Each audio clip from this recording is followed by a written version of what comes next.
Bueno, que el Señor les bendiga. Damos gracias a Dios por estar esta mañana aquí en su casa y poder compartir juntos. Estamos cansados, ¿verdad? Estuvimos en el programa de ayer, tuvimos una boda bien bonita, estamos cansados. Bueno, hasta el cantante se quedó dormido, mandó la letra y la música, pero él no ve. Le va a abrir sola cantando.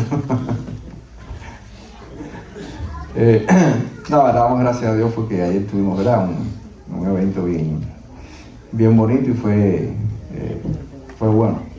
La pasamos bien y fue una gran bendición poder estar juntos ayer y celebrar la boda que celebramos a nuestros hermanos Roslin y Carlos.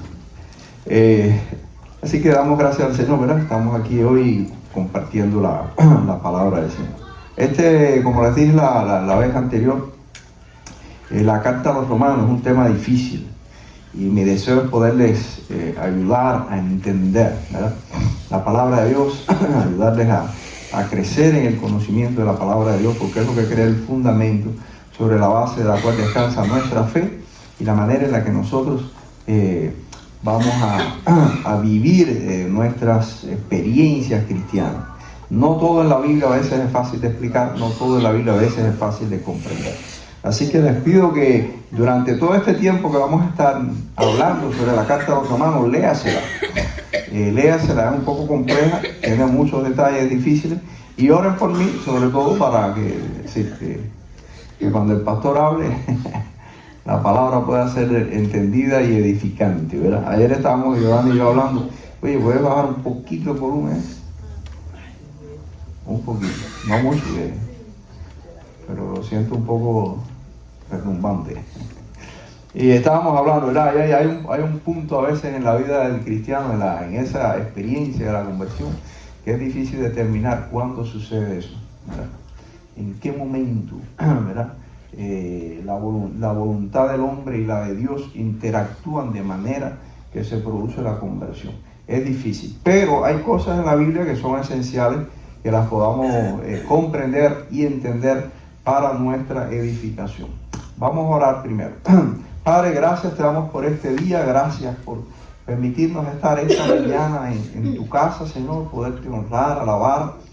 Y Padre, gracias porque nos das la posibilidad de compartir tu palabra, oh Dios. Señor, nos ponemos en tus manos para que tú nos hables a través de ella, que lo que es esencial podamos comprenderla y entenderla, que podamos ser edificados y que tu nombre pueda ser honrado en nuestras vidas. Padre, ayúdanos, que tu Espíritu Santo hable a cada hermano aquí presente y que tu palabra pueda ayudarnos, pueda edificarnos, nos ayude a crecer, Señor, y a crear bases sólidas sobre la cual edificar nuestra fe. En el nombre de Jesucristo, tu Hijo, te lo pedimos. Amén. Estamos predicando sobre la carta a los romanos todos estos domingos. Estamos precisamente hablando bajo el título general Fundamentos Firmes, ¿verdad? O edificando sobre fundamentos firmes. Quiero, antes de hablar del mensaje como tal, de lo que está escrito, compartir una ilustración que nos da pie un poco para entender el mensaje que queremos compartir esta mañana.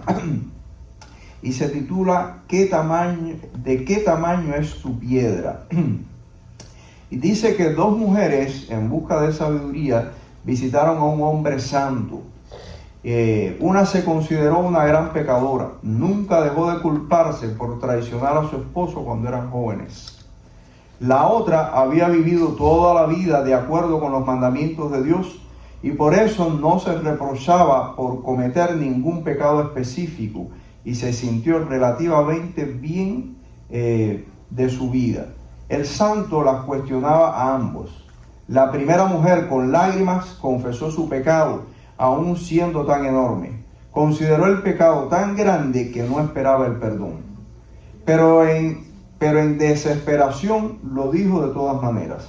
La segunda mujer dijo que no pudo pensar en ningún pecado específico que había cometido, o por lo menos nada que merecía mención. El santo dijo a la primera mujer: ve, sierva de Dios, más allá de los muros de la ciudad y busca la piedra más grande que podrás cargar y tráemela.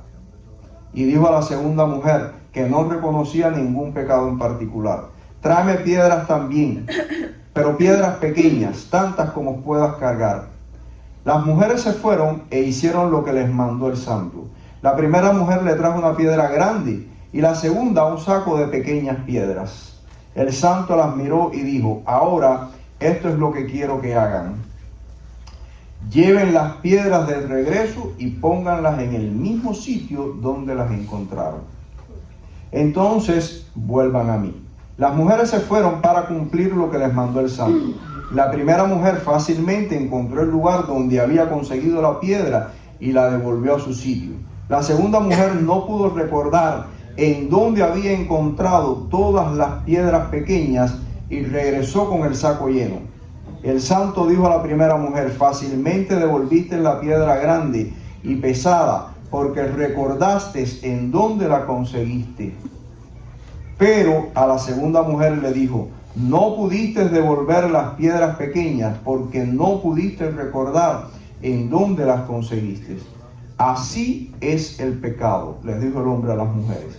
El santo dijo a la primera mujer: recordaste tu pecado, por eso te sentiste remordimiento en tu conciencia, y como tu pecado dolió a otros. Entonces te arrepentiste, y en ese arrepentimiento te liberaste de la carga de tu pecado. Dijo a la segunda mujer: pero tú trataste de devolver las piedras pequeñas, cometiste pecados pequeños, y en no pensar mucho en ellos no pudiste recordarlos. Por eso no podías arrepentirte de ellos. En vez de esto, aprendiste a condenar los pecados de otros, como el de esta otra mujer, mientras te hundías más y más en tu pecado. Ciertamente tu carga es más pesada. El apóstol Pablo, en la carta a los romanos, y en esto que vamos a compartir hoy, un poco que ilustra esta verdad que ha sucedido con el ser humano. Esta ilustración, si usted la pudo escuchar bien y entenderla bien, nos recuerda que todos somos pecadores. No importa el tamaño de los pecados, no importa cuántos pecados hayamos cometido o cuán grandes y ofensivos hayan sido nuestros pecados o cuán pequeños han sido. Todos los pecados delante de Dios son pecados, y todos los pecados nos condenan y nos colocan en la misma posición. Ahora bien, recordar o entender qué nos ha pasado nos puede llevar a la salvación. Y ese es el punto al que el apóstol Pablo en su carta empieza a escribirle a los cristianos que están en la ciudad de Roma. He titulado la meditación de esta mañana: ¿cómo entender la justicia de Dios? ¿Qué le pasó a la raza humana? ¿Qué le ha pasado a la raza humana? ¿Cómo podemos entender nosotros la justicia de Dios? Y les invito a buscar en su Biblia Romanos capítulo 1, versículos del 17 al 21.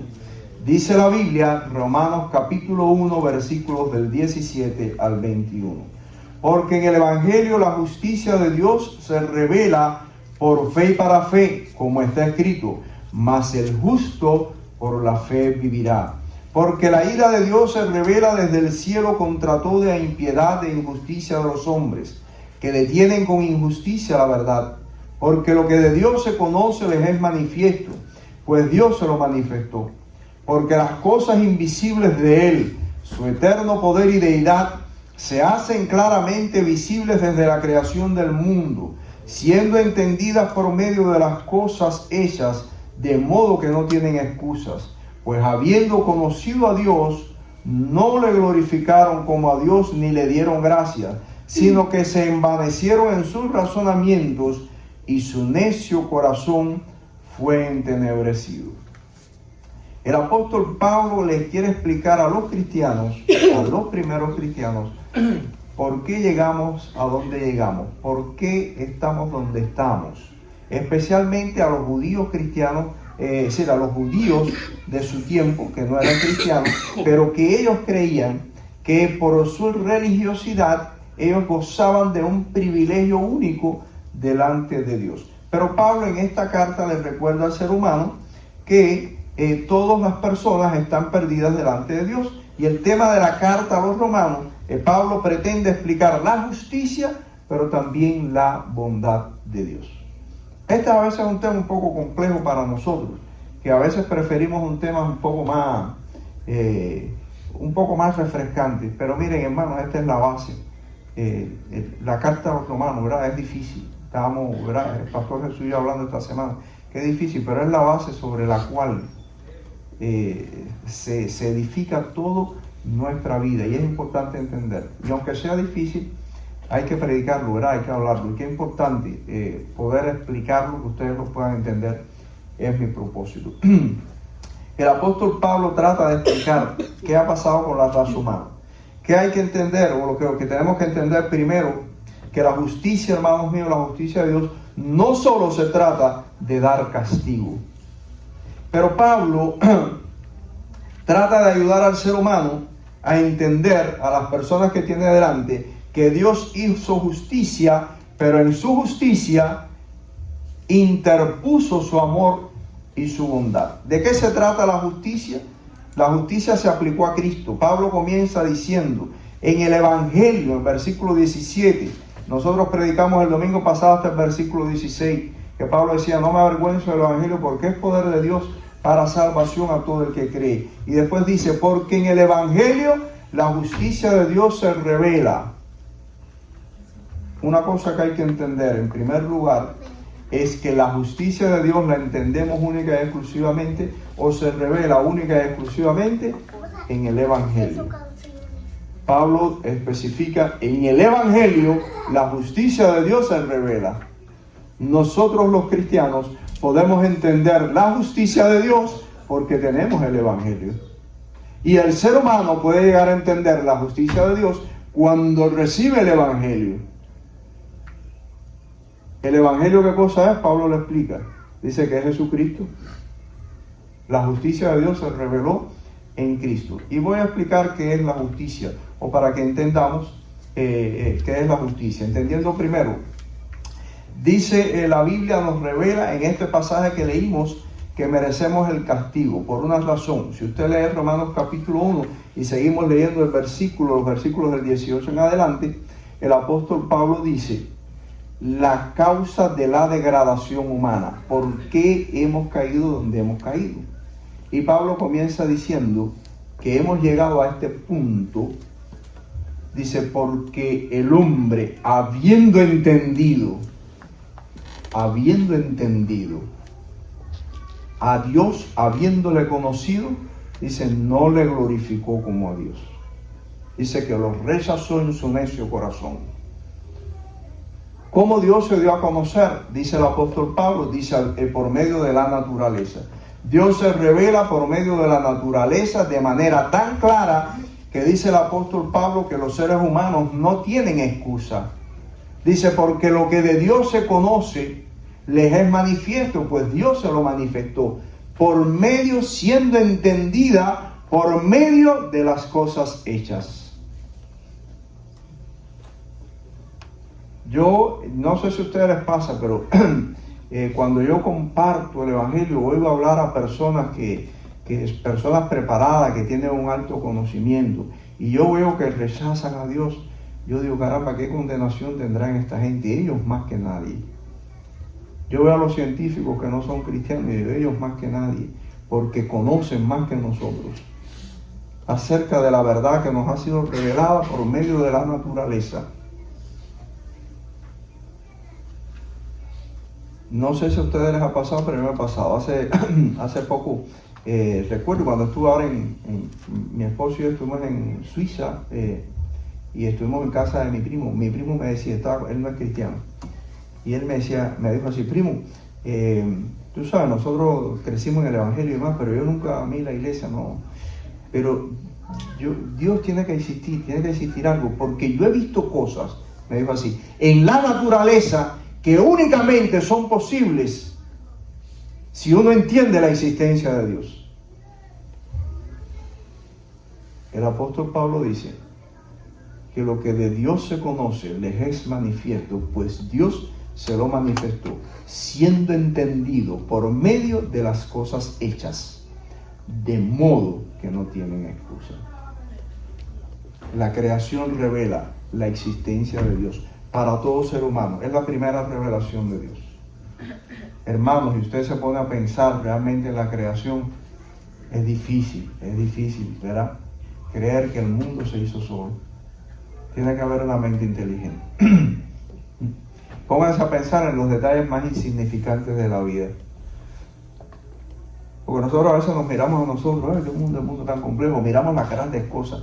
Pero cuando yo veo el mundo microscópico, yo digo, oye, eso no se puede ver eso solo. Pónganse a pensar en una hormiga, por ejemplo, una hormiga que es una cosita. Ustedes se imaginan un sistema circulatorio, bombeando sangre, ¿quién hizo esas venas tan pequeñas? Ese tubo tan, que por ahí circula sangre, por ahí le da. Yo me quedé y digo, wow, eso no lo hace cualquiera. Ni nace así porque explotó. Y hay insectos todavía, animales más pequeños que una hormiga. Y ahí hay un cerebro, hay ojos, hay un sistema tremendo, qué complejo es ese mundo. Por eso la Biblia dice que Dios se reveló a través de la naturaleza. Tiene que haber habido alguien que hizo esto de una manera tan especial, única e inteligente. Eso no sale por casualidad. Y no solo eso, cuando miramos nuestro universo y contemplamos que cada cosa tiene un propósito en el universo, cada cosa tiene una función, todo ha sido hecho de manera tremendamente ordenada. Y cuando uno descubre y uno observa y puede mirar los propios descubrimientos científicos, los científicos han hecho descubrimientos, por ejemplo, uno de ellos que rebate un poco la teoría del Big Bang, es decir, de la creación sola por una explosión. Los científicos dicen que ninguna explosión produce orden. ¿Y cómo es posible entonces decir que el mundo salió como el resultado de una explosión? A menos que haya una mano inteligente detrás guiando la explosión, con un sentido y un propósito bien diseñado. Dice Pablo que el hombre, que Dios se reveló en la naturaleza, de modo que el ser humano no tiene excusa delante de Dios. Y lo más triste es que dice que el hombre, habiendo entendido eso, no le dio a Dios la gloria. La corrupción moral empieza cuando usted empieza a negar a Dios y empieza a rechazar a Dios en su vida. Ese es el pecado. En eso consiste el pecado. Y eso es lo que el apóstol Pablo dice. Después Pablo explica toda la degradación a todo lo que el ser humano cayó. Dice Pablo que como el hombre se endureció y se envaneció, dice, pues habiendo conocido a Dios, habiéndolo conocido, dice que no le glorificaron como a Dios, ni le dieron gracias, sino que se envanecieron en su razonamiento, y su necio corazón fue entenebrecido. Profesando ser sabios, se hicieron necios, y cambiaron la gloria del Dios incorruptible en semejanza de hombres corruptibles, de aves, de cuadrúpedos y de reptiles. Comenzó la idolatría. El hombre empezó a cambiar al Dios omnipotente y al Dios creador lo empezó a cambiar por objetos y por cosas creadas por el mismo hombre. Empezaron a crear animales y adorar a los animales como si los animales fueran Dios, o empezaron a crear objetos. La idolatría es eso, cuando cambiamos a Dios, al Dios original, por cosas creadas por nosotros. La Biblia dice, hablando de la idolatría, que el hombre, que los ídolos, dice, tienen ojos pero no ven, bocas y no hablan, oídos y no oyen, y semejantes a ellos son los que los construyen, ¿verdad? Yo honestamente no le hago mucho sentido lógico a la idolatría, pero el ser humano está tan, como dice la Biblia, su corazón se entenebreció tanto que el ser humano puede adorar una cosa creada por él mismo y atribuirle a eso poder. Yo recuerdo, el pastor mío contaba, cuando yo era miembro de la iglesia en regla, él contaba la ilustración de una persona que la había conocido, que tenía sus santos y sus cosas en su casa, y un día llegó a casa de esa persona que se encontró al santo virado de cabeza. Y le dije, fulano, ¿por qué tú tienes tu santo virado de cabeza? ¿Qué le pasó a él? Y dice, lo tengo castigado, pastor, porque no me han respondido lo que le estoy pidiendo. Y hasta dónde puede llegar la necedad del hombre, que el ser humano tiene control sobre su propio Dios y adora a ese Dios. Es increíble. Pablo dice, la necedad del hombre, dice, su necio corazón fue entenebrecido a tal punto que la Biblia dice, por lo cual también Dios los entregó a la inmundicia en la concupiscencia de sus corazones, de modo que deshonraron entre sí sus propios cuerpos. Dios dijo, ok, eso es lo que tú quieres hacer. Dios se retiró. Y dice que los entregó a su propia alma.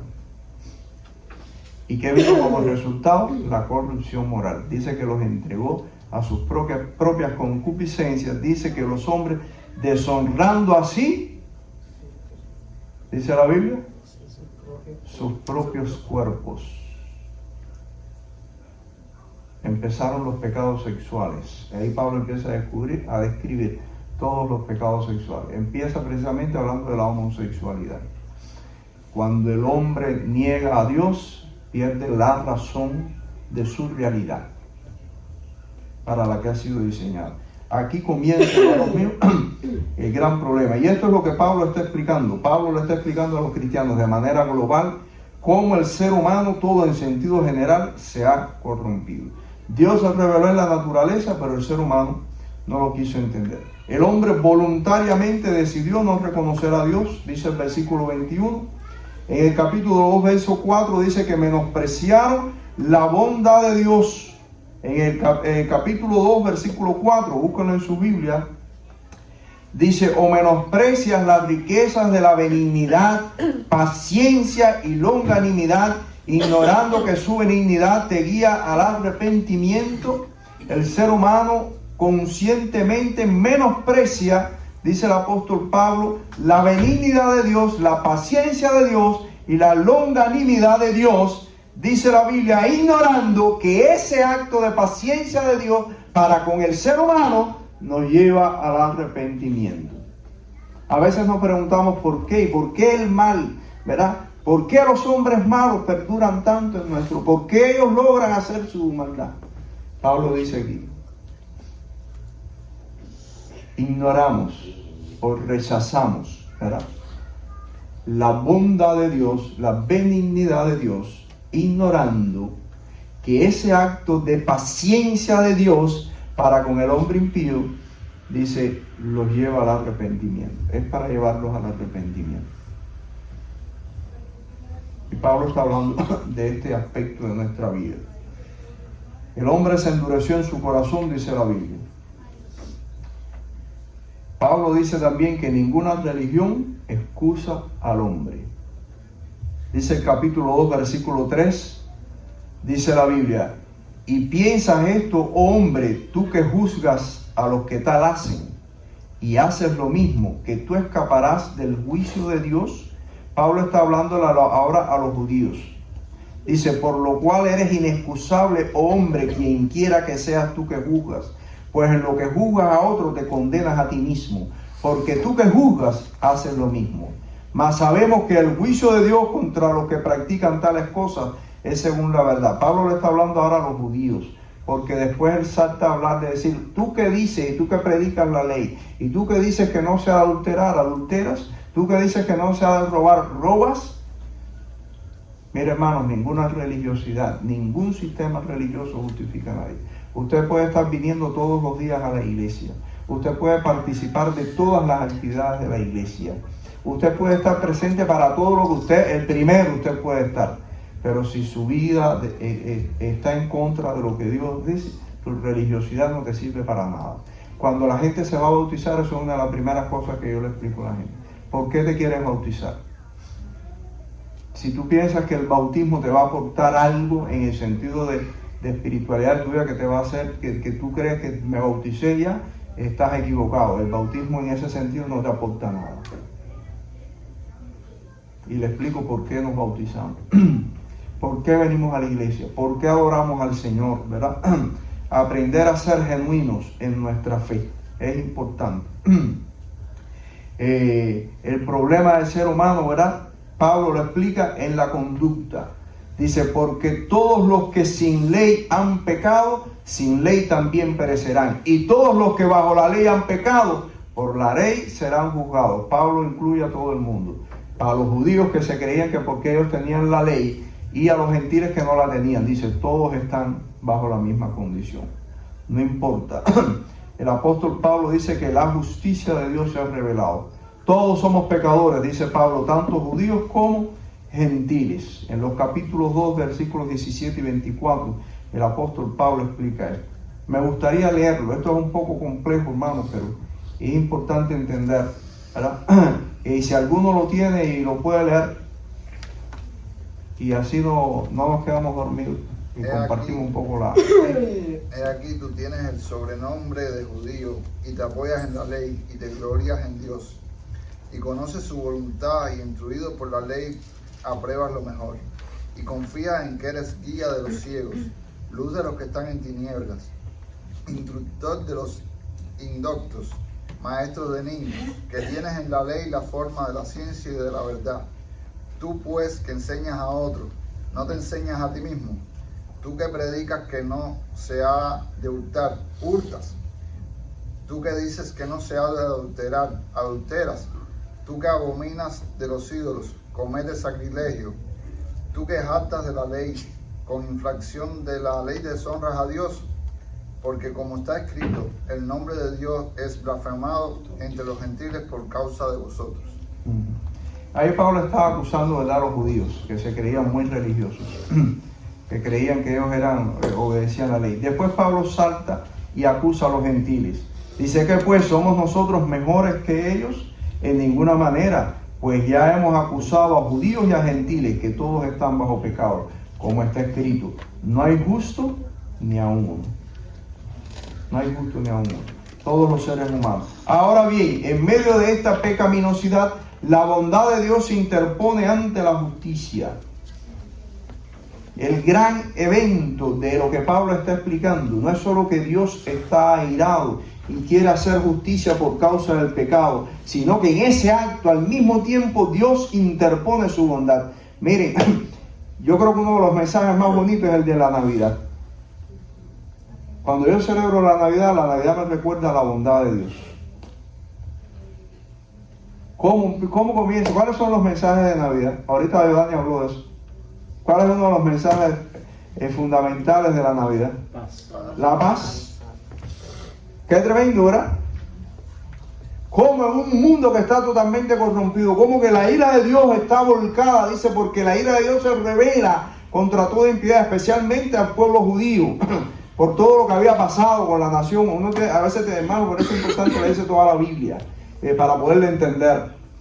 Y Dios está, pero en ese acto de enojo, Dios interpone su bondad, y el mensaje de la Navidad no es un mensaje de juicio, sino un mensaje de esperanza. Porque los ángeles se revelan y les dice paz a vosotros, porque ha venido y se está predicando la paz del Señor. Y cuando Cristo se paró y habló a los judíos por primera vez en la sinagoga, le dijo, este es el año agradable del Señor. Dios interpuso su bondad antes de la justicia.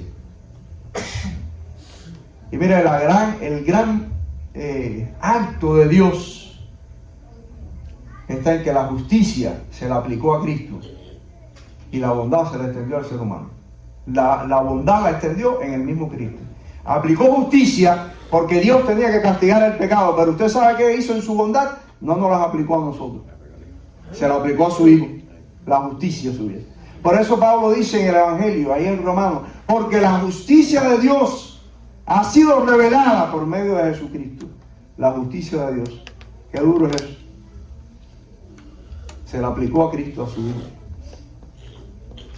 Hay un texto de la Biblia que a mí me gusta mucho que dice, en el juicio triunfa la misericordia. Hablando de Dios, en el juicio triunfó la misericordia.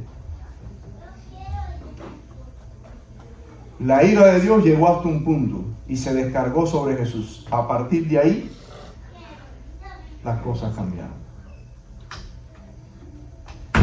A partir de ahí, la ira de Dios se revelará en el día final. El apóstol Pablo lo dice aquí a los romanos, hablando allí de su, hablando sobre este tema tan importante. Dios manifestó su bondad. ¿Cómo lo hizo? Uno de los pasajes más hermosos del Nuevo Testamento, la que a mí me gusta, es la parábola del hijo pródigo. El hijo pródigo malgastó su vida, hizo lo que le dio la gana, desperdició su vida perdidamente, ofendió a su padre, ofendió a su casa, todo. Cristo estaba ilustrando precisamente porque los fariseos lo están acusando. A Cristo dice de compartir con los publicanos y pecadores. Dios estaba mostrando qué tremendo acto. A veces es difícil, la teología es compleja, pero está tan llena es una carga a veces de una revelación de la verdad, pero al mismo tiempo de emociones. Porque es difícil, por lo menos a mí cuando me meto en ese mundo de la teología, me es difícil no emocionarme cuando estoy contemplando lo que Dios está haciendo. Porque al mismo tiempo en el que Dios está descargando su justicia sobre su Hijo, al mismo tiempo la está usando para manifestar su bondad y su amor para el ser humano al que merece la justicia. La parábola del hijo pródigo es ilustración. El hijo que ha ofendido a su padre, que se está yendo de casa, que está malgastando su vida, la Biblia dice perdidamente. Pero un día el joven no pudo más y dice la Biblia, y volviendo en sí, reflexionó y salió a buscar a su padre, pero el padre sabe que él no se puede salvar y salió corriendo a rescatar a su hijo antes de que le aplicaran el juicio. Porque si el muchacho entraba a la ciudad, le iban a hacer un juicio. Y lo menos que podía salir era desterrado. Aquí no puedes entrar más. Eso de acuerdo a la cultura judía. Por eso el padre no dejó que entrara a la ciudad. Salió corriendo a buscarlo. En cuanto lo vio y vio que el hijo despertó, salió corriendo a recogerlo para entrar con él y liberarlo del juicio. Dios en su justicia aplicó al mismo tiempo la bondad. Jesús lo que quería ilustrar a los fariseos era que Cristo, que Él había venido a salvar, dice, lo que se había perdido. El ladrón en la cruz, qué tremendo, es otro ejemplo, ¿verdad?, de la bondad de Dios. ¿Qué chance tuvo ese hombre de hacer que nada? Lo único que pudo fue arrepentirse, reconocer que Jesús tenía razón y que Él estaba perdido. La ley, hermanos míos, fue dada, dice el apóstol Pablo. La naturaleza fue dada para revelarnos la grandeza de Dios. Dios se reveló también a través de la ley, pero a través de la ley, de la que nosotros predicamos y obviamente tenemos que predicar, se revela la conciencia de pecado. La ley nos abre el entendimiento para comprender cuán pecadores somos. Es algo que ya hemos explicado otras veces y lo explicamos el domingo pasado, ¿verdad? Nadie está exento de la ley. El otro día una hermana me dijo, pastor, usted no sabe cuánto, una persona que hace años no la veo. Y me recordaba cuando ella vivía en Cuba y estaba yo predicando una vez y les dije, mire, vamos a explicar la ley a sus extremos, porque eso es lo que dice la Biblia. Dice, no matarás. Y ella me recordó eso, me dijo, pastor, usted no sabe cuánto aquello me hizo reflexionar. Y me lo recordaron en estos días. Ella vive en Canadá y me llamó y estábamos hablando ahí. Porque yo les dije, la Biblia no nos autoriza a matar. Mire, esto le va a parecer irrisorio. Me dijo, oiga, pastor, se le fue al extremo. ¿Cuántas hormigas usted ha matado? ¿Y cuántas cucarachas? Las mujeres están perdidas. Revisa la chancleta.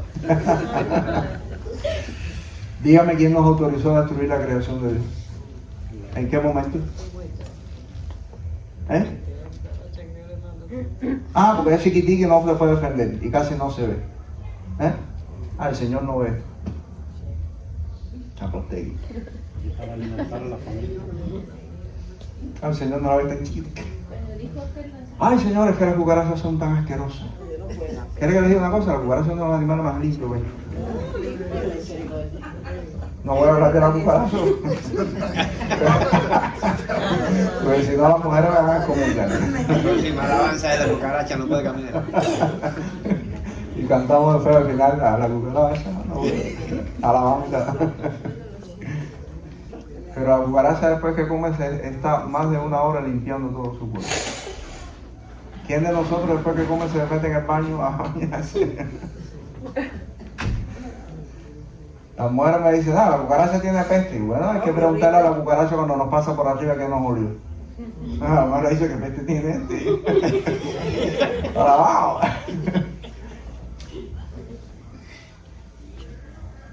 Pero, hermanos míos, la ley de Dios es severa, Fíjense que Dios no se va a los detalles, sencillamente en sentido general, no matarás. ¿Dónde dice que estamos autorizados a destruir la creación de Dios? ¿Hay alguna parte que nos diga eso? ¿Estamos autorizados a destruir esto? ¿Quién nos autorizó a eso? Ni para alimentarlo. Dice la Biblia que la ley nos despierta la conciencia de que somos pecadores.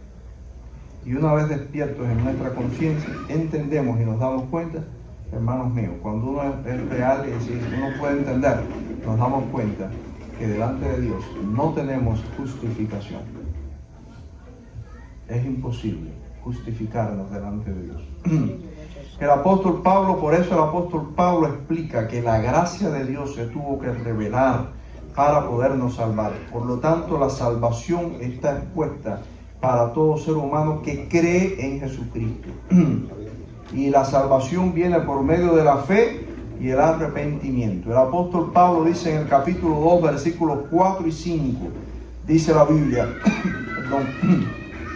versículos 4 y 5 dice Pablo, habla del menosprecio, ¿verdad? Lo leímos y dice, o menosprecian la riqueza de su benignidad, paciencia y longanimidad, y que su benignidad nos guía al arrepentimiento. Pero por tu dureza y por tu corazón no arrepentido, atesoras para ti mismo ira para el día de la ira y de la revelación del justo juicio de Dios, el cual pagará a cada uno conforme a sus obras en el día final. Nuestra conducta dice que hace acumular la ira de Dios para el día final, ¿verdad? El ser humano necesita buscar de Dios. En capítulo 2, versículo 7 dice la Biblia, de ese pasaje, vida eterna, dice que el cual pagará a cada uno conforme a sus obras. Vida eterna a los que, perseverando en bien hacer, buscan gloria, honra e inmortalidad. El ser humano tiene que buscar la gloria, la honra y la inmortalidad. Dice vida eterna a los que buscan eso. Y Dios se lo da. Ningún ser humano es justificado, ¿verdad?, por la ley. La ley se manifestó para despertar nuestra conciencia de pecado. La justicia de Dios se manifiesta por medio de Cristo, dice el apóstol Pablo, y aquí hay un pasaje importante, y con esto termino. Dice, tú que te jactas de la ley, con infracción de la ley, deshonras a Dios. Perdón, ese no. El capítulo 3, versículo del 23, del 22 en adelante, dice, la justicia de Dios por medio de la fe en Jesucristo, para todos los que creen en Él, ¿sí? Para todos los que creen en Él, porque no hay diferencia, delante de Dios no hay diferencias, por cuanto todos pecaron y están destituidos de la gloria de Dios. Todos los seres humanos pecaron y están destituidos. Dice Pablo, no hay diferencia. La gracia de Dios manifestada en Jesucristo, dice, para todos los hombres, dice, porque no hay diferencia, porque todos pecaron, ni para judíos ni para gentiles en específico, es para todo ser humano en sentido general. Dice, por cuanto todos pecaron y están destituidos de la gloria de Dios, dice, siendo justificados gratuitamente por su gracia. ¿Quiénes son los que son justificados gratuitamente por su gracia? Los que creen. Todos los que pecaron, que crean, serán justificados. Ese es el contexto de lo que Pablo está diciendo. Dice, siendo justificados gratuitamente, todos, dice, todos pecaron, no hay diferencia, por cuanto todos, no es un grupo de personas los que están destituidos de la gloria de Dios, son todos, dice, para todos, dice, la gracia, siendo justificados gratuitamente por su gracia, mediante la redención que es en Cristo Jesús, a quien Dios puso como propiciación por medio de la fe en su sangre. El que ponga la fe en la sangre de Jesucristo tiene salvación. Es el acto redentor de Dios, ¿verdad? Para toda, es decir, el acto Dios lo ejecutó para toda la humanidad. Se sabe que lo cree. El que no lo cree está perdido, está condenado a la eternidad. Pero el acto de la bondad de Dios fue extendido, dice, porque no hay excepción, por cuanto todos pecaron. Y el pecado no es más para uno que para otro, era para todos. Pero Dios lo extendió en ese acto de bondad. Hermanos míos, dice la Biblia que todos pecamos y estamos destituidos de la gloria de Dios.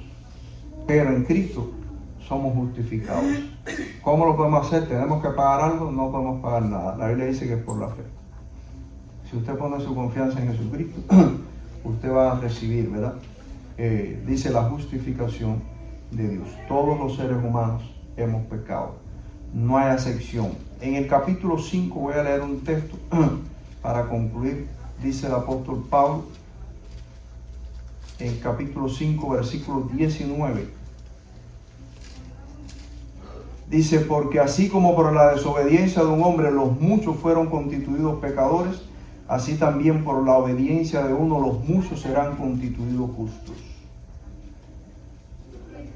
Está hablando de la universalidad del pecado y también de la universalidad de la gracia de Dios, pero que la gracia sea extendida a toda la humanidad no significa que toda la humanidad se salva. Se salvan los que creen, el que cree en Jesucristo. Pero aquí hay una sinécdoque, lo que hablamos el domingo pasado. Cuando aquí dice los muchos fueron constituidos pecadores, no significa que pecadores fueron algunos, ¿verdad? La sinécdoque, acuérdate que es la gramática, explica el todo por una parte o una parte por el todo, pero es para indicar una forma de hablar. Aquí no significa que los muchos eran algunos que habían cometido pecado, los muchos refiriéndose a todos los seres humanos en su totalidad. Hermanos míos, concluimos. Este conocimiento del pecado debería invitarnos a la humildad. El apóstol Pablo dice en Romanos 3:27, ¿dónde pues está la jactancia? ¿Dónde pues está la jactancia? Entender el pecado, nuestra pecaminosidad, y entender la gracia de Dios para nosotros debería hacernos humildes. Debería invitarnos en primer lugar a mirarnos a nosotros mismos. Y en segundo lugar, aprender a no juzgar a nadie por su pecaminosidad. Pablo concluye diciéndole a los judíos, ¿dónde está la jactancia? ¿Qué es lo que nos hace mejores? Dice, nadie, todos estamos bajo la misma condición delante de Dios. Más adelante vamos a seguir explicando qué papel juega el pueblo judío en los planes de Dios y qué papel jugamos nosotros los llamados gentiles, de los que no somos judíos. Pero cuando nosotros miramos la bondad de Dios, la plataforma sobre la cual Dios ha extendido su gracia, y es nuestra pecaminosidad, que nos pone delante de Dios todo el mundo, todos los seres humanos, estamos en la misma condición, debería invitarnos a ser humildes.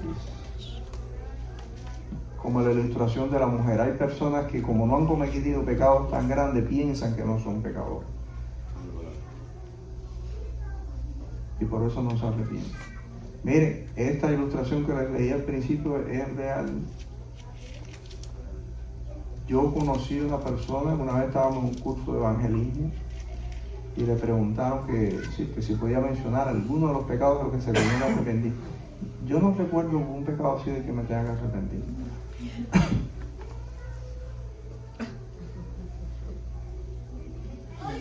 Estamos hablando de la vida real. Hay gente que piensa que no son pecadores porque no han cometido pecados, a los que llamamos esos pecados escandalosos, su vida. La palabra de Dios nos enseña, ¿verdad?, a ser humildes. Todos, hermanos míos, todos estamos en las mismas condiciones.